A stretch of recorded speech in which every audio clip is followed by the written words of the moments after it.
wanted you for life, you and me in the wind. I never thought there'd come a time. Assalamualaikum warahmatullahi wabarakatuh, Sobat Radar Bromo TV. Pagi ini saya berkesempatan ngobrol santai dengan Haji Fernanda Zulkarnain, BSSE MSCS, salah satu wakil rakyat Kota Probolinggo yang sekaligus merangkap sebagai Wakil Ketua DPRD Kota Probolinggo 2019-2024. Nah, gimana kabarnya Mas Nanda? Saya manggil Mas saja ini ya. Alhamdulillah sehat, Mbak Evelyn. Oh iya. Oke Mas, pertanyaan pertama, menurut Mas Nanda sendiri nih, apa fungsi DPRD ini sendiri? Kalau tugas dan fungsi DPRD kan sudah termaktub di Undang-Undang Nomor 23 Tahun 2014 ya, tentang pemerintahan daerah, bahwa kita punya 3 fungsi pokok DPRD itu. Yang pertama pembuatan peraturan daerah, yang kedua bagian penganggaran, yang ketiga yang tidak kalah pentingnya adalah pengawasan. Kita mengawasi jalannya pemerintahan, baik pada saat awal pembuatan anggaran sampai jalannya anggaran itu dikerjakan oleh pemerintah daerah. Oke Mas, kita tidak melihat di satu titik saja ya, mungkin global. Menurut Mas Nanda sendiri, apakah fungsi DPRD ini sudah berjalan sesuai role-nya, sesuai dengan tupoksinya gitu, selama Mas Nanda menjabat 4 tahun ini? Ya, kalau DPRD ini kan lembaga yang lahir dari perwakilan partai-partai, Mbak Evelyn. Jadi kita tidak bisa bicara di satu sisi, karena banyak perpanjang tangan partai yang berkumpul menjadi satu di instansi DPRD ini, yang seperti itu.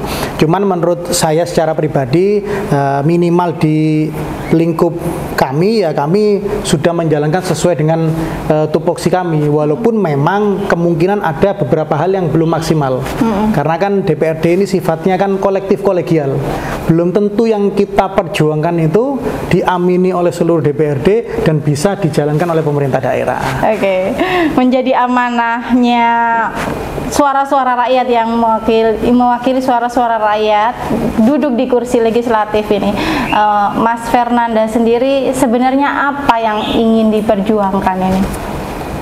Kalau masalah yang ingin diperjuangkan banyak ya. Sejatinya tadi kan Mbak Evelyn bicara bahwa kita duduk di sini terpilih itu kan karena memang suara dari masyarakat, karena memang pilihan dari masyarakat. Tentunya pada saat kita duduk kita harus memperjuangkan hak-hak mereka lah. Betul. Menurut saya ada banyak sekali yang ingin kita perjuangkan. Cuman kita bicara secara singkat, ada beberapa hal yang saya secara pribadi di DPRD ini ingin memperjuangkan, yaitu yang terpenting adalah terkait pendidikan, terkait kesehatan, pembangunan yang merata, dan bagaimana caranya pengangguran itu bisa kita kurangi sehingga kemiskinan akan turun.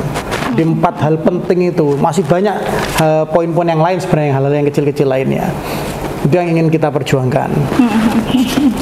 Untuk lalu angan-angan apa aja Mas yang belum terwujud?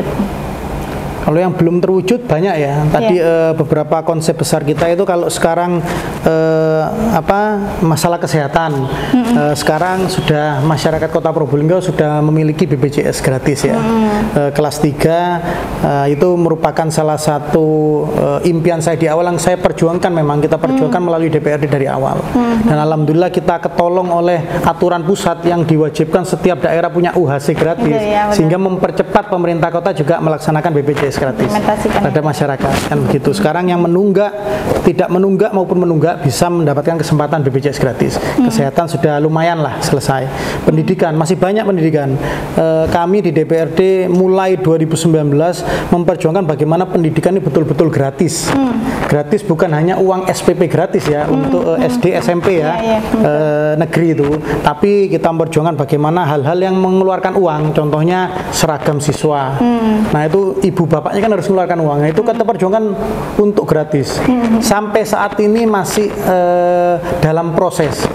4 tahun kami memperjuangkan, sudah mendapatkan anggaran mulai tahun lalu tapi tidak dilaksanakan oleh dinas terkait. Baru akhir tahun ini rencananya akan dilaksanakan, tapi khusus untuk warga miskin yang dalam tanda kutip itu masuk dalam data DTKS itu. Padahal tidak semua warga miskin masuk di DTKS itu. Lalu apa solusinya ini, Mas? Sementara ini di tahun ini karena sudah didok ya yang 2023 ini, sementara itu tahun depan ini kita perjuangan lagi, kita mencari celah lagi bagaimana bukan hanya warga miskin, seluruh warga kota bisa mendapatkan seragam gratis itu, murid-murid yang masuk SD sama masuk SMP. Oh gitu. Itu masih kita perjuangkan yang belum berhasil. Gitu ya. Terus ada lagi yang kita perjuangkan belum berhasil adalah saya ingin pembangunan di kota ini merata.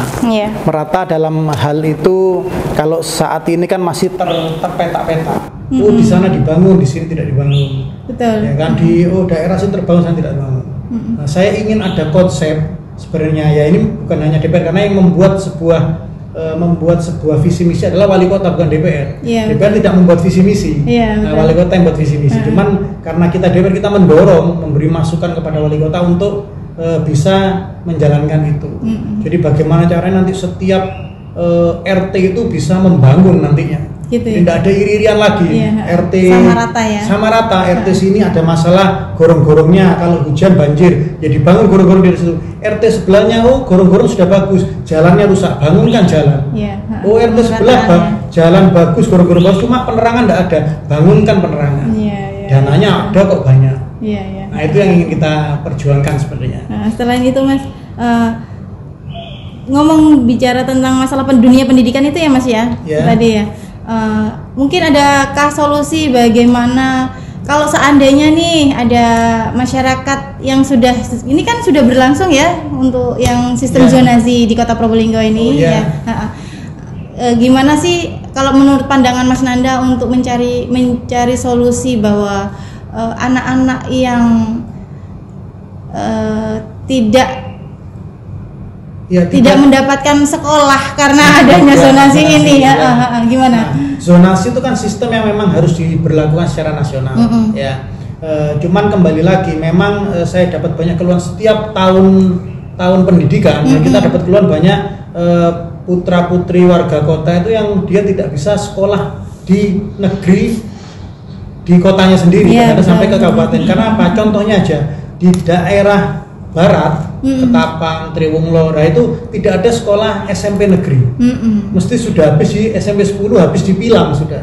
Nah, solusinya gampang sebenarnya, ada tanah aset sudah ada. Bangunkan SMP negeri 11. Nah, kita sudah menyuarakan itu mulai 3 tahun yang lalu di DPRD kami menyuarakan itu. Tapi kembali lagi pada saat masuk ke TAPD, ke eksekutif, nah, itu ditolak dengan alasan berbagai hal. Menurut saya kalau komitmennya sama, itu bisa dibangunkan. Minimal satu masalah kecil selesai. Tidak bisa semua masalah diselesaikan, tapi ada progres penyelesaian masalah itu. Nah ini selama 3 tahun masalahnya terulang terus. Padahal banyak kita tanah aset yang bisa kita buatkan sekolah negeri itu. Gitu ya, seperti itu. Selain dunia pendidikan, terus ada pemerataan itu ya Mas ya. Lalu apalagi Mas menurut Mas Nanda? Banyak yang ingin diperjuangkan. Nah, banyak karena sekarang ini kan wali kota punya program bantuan-bantuan atau berupa hibah maupun bantuan lainnya kepada pondok-pondok pesantren atau yayasan-yayasan ya. Nah ini saya memperjuangkan bagaimana keadilan untuk bantuan, baik bantuan langsung maupun hibah itu bisa terlaksana secara adil. Karena menurut saya sementara ini keadilan itu tidak berpihak kepada beberapa, ya banyak yayasan-yayasan kecil. Ada satu yayasan dapat sampai puluhan miliar, kan seperti itu. Ada banyak yayasan yang sudah lengkap perizinannya, belum pernah mendapatkan bantuan dari pemerintah. Nah, gimana itu Mas? Kok menurut Mas Nanda sendiri kenapa itu kok seperti itu? Kalau masalah padahal sesuai dengan regulasi, sudah juknis, sudah sesuai ya Mas ya? Ya kembalikan keputusan terakhirnya kan putusan kepala daerah. Oh iya. Semuanya katakanlah ada 20 yayasan yang mengajukan proposal ini ada, dia juga sudah mengajukan, sudah diterima begitu. Cuman tidak ter-ACC. Kan ada banyak yang seperti itu. Nah, tidak terakomodir. Nah, kalau memang alasannya oh iya anggarannya belum mencukupi. Nah, ini ada 1-2 yayasan yang miliaran, bahkan ada satu yang puluhan miliar. Nah, gimana kalau puluhan itu digeser? Ketimpangan ya Pak ya, berarti ada ketimpangan ya Pak ya? Ada ketidakadilan lah dalam hal tersebut. Nah itu yang kita terus suarakan, kita terus berjuang, karena di DPRD tetap yang bisa kita lakukan kita menyuarakan, kita menyuarakan. Iya. Pendidikan sudah ya Mas ya, pemerataan bantuan gitu, bansos itu sudah, terus pembangunan juga. Untuk yang tingkat RT. Nah, selanjutnya apa ini Mas? Mungkin di dalam segi bidang pertanian mungkin? Ya, kalau pertanian juga sebenarnya banyak permasalahan yang belum bisa terselesaikan. Kita tahu sekarang kemarin kita juga sudah berhasil memperjuangkan BPJS untuk petani ya. Karena kan awalnya program itu hanya ada pada nelayan. Betul. Ya, nelayan kemarin kita perjuangkan sudah dapat petani untuk BPJS tersebut. Nah, ada beberapa problem lain yang belum terselesaikan. Ya, pupuk.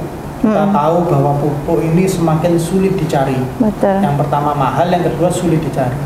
Nah, kalau mahal masih bisa dicari itu masih enak. Ini sudah mahal, sulit dicari. Memang betul bahwa terkait subsidi pupuk itu memang dari pusat. Aturannya apa dari pusat, tapi seharusnya kita di bawah pemerintah daerah tidak boleh hanya menunggu hujan jatuh.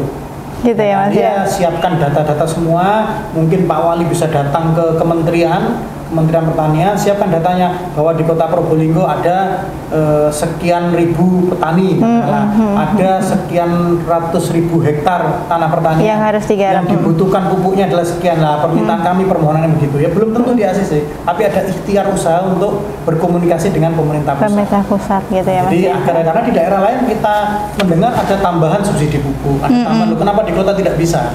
Nah, itu yang harus kita perjuangkan juga masalah itu. Yang kedua juga masalah tanah aset. Kami masih mendapatkan banyak masukan-masukan dari bawah, dari khususnya para petani, bahwa tanah aset tidak merata. Ya, tanah aset itu kalau dulu saya mimpi saya, angan-angan saya, bagaimana pemerintah daerah atau wali kota bisa mengadilkan aset itu berdasarkan daerah. Jadi kalau tanah aset itu di Kelurahan Kademangan, ya harusnya yang boleh menyewa petani dari Kademangan.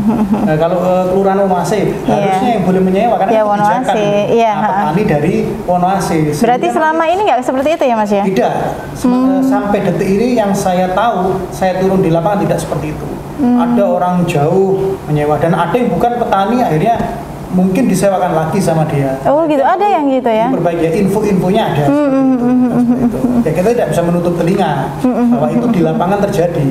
Walaupun yang menyewa sudah benar apa, tapi di lapangan terjadi. Atau memang nggak, kurangnya ada regulasi atau payung hukum yang lebih untuk mengamankan asetnya pemerintah daerah mungkin Mas? Sebenarnya sudah ada, tapi kalau level-level petani mana yang boleh menyewa atau apa itu kan level kebijakan, kebijakan seorang kepala daerah. Oh iya. Kalau masalah aturan bawahnya sudah ada. Sudah sesuai semua. Jadi satu orang ada perwalinya juga, satu orang bisa berapa ribu meter persegi itu sudah ada. Tinggal kalau ada oknum-oknum yang di luar itu ya kita bereskan secara bertahap. Oke Mas, senang sekali ya mendengarkan banyak konsep yang dimiliki oleh seorang Mas Fernanda ini ya.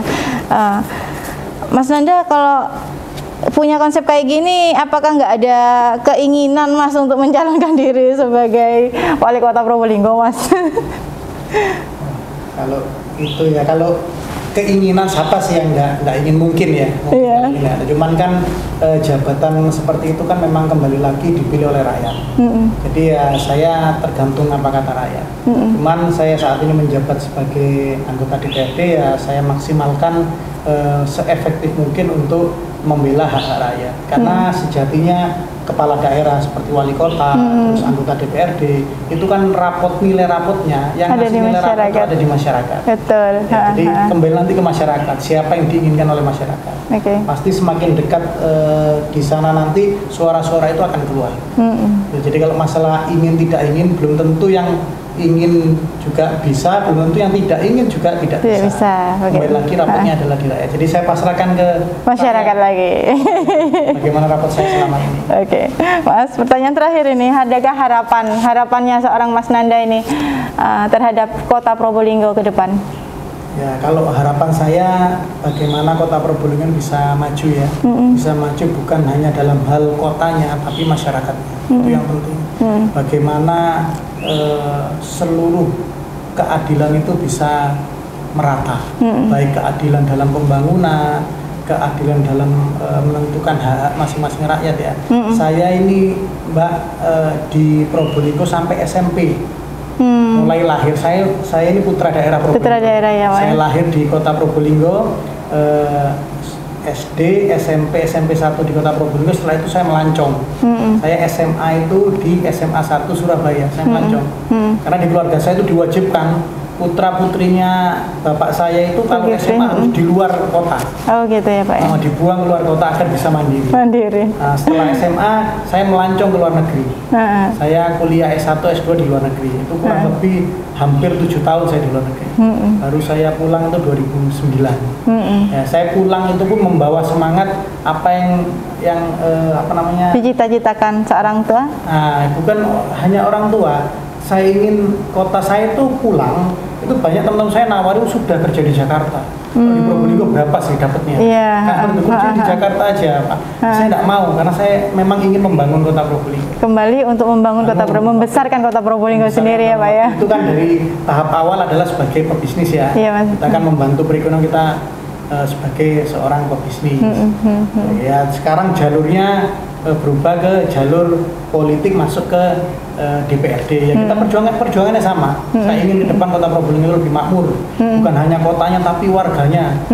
Kotanya bagus, banyak lampu-lampu tapi kalau warganya tidak makmur percuma. Kan begitu. Semangkok nasi itu bisa dimakan bukan karena mangkoknya itu cantik, tapi nasinya bau atau tidak. Nah, kalau nasinya mangkoknya jelek plastik, tapi nasinya enak akan dimakan dengan habis. Nah, ibaratnya ini mangkok ini hanya kota ini tampak kota, nasinya adalah masyarakat kita. Yang tidak boleh kita tinggalkan. Nah, seorang pejabat publik itu harus sering turun, dengarkan apa sih keluhanmu. Dengarkan dulu sudah. Tidak mungkin bisa memberi solusi saat itu, tapi dengarkan mereka. Apa yang kurang, apa keluhanmu. Selama saya menjabat seperti apa. Ya memang di DPRD terbatas. Jadi secara undang-undang kita terbatas ya. Wali kota kan memang lebih luas. Tapi keinginan saya pasti sama dengan Mbak Evelyn yang juga warga kota. Kita ingin Kota Probolinggo lebih maju lagi. Rakyatnya makmur, sejahtera. Oke, terima kasih. Itu bincang kilas sebentar aja dari saya Evelyn Ridayanti, Radar Bromo TV. Assalamualaikum warahmatullahi wabarakatuh. Waalaikumsalam warahmatullahi wabarakatuh.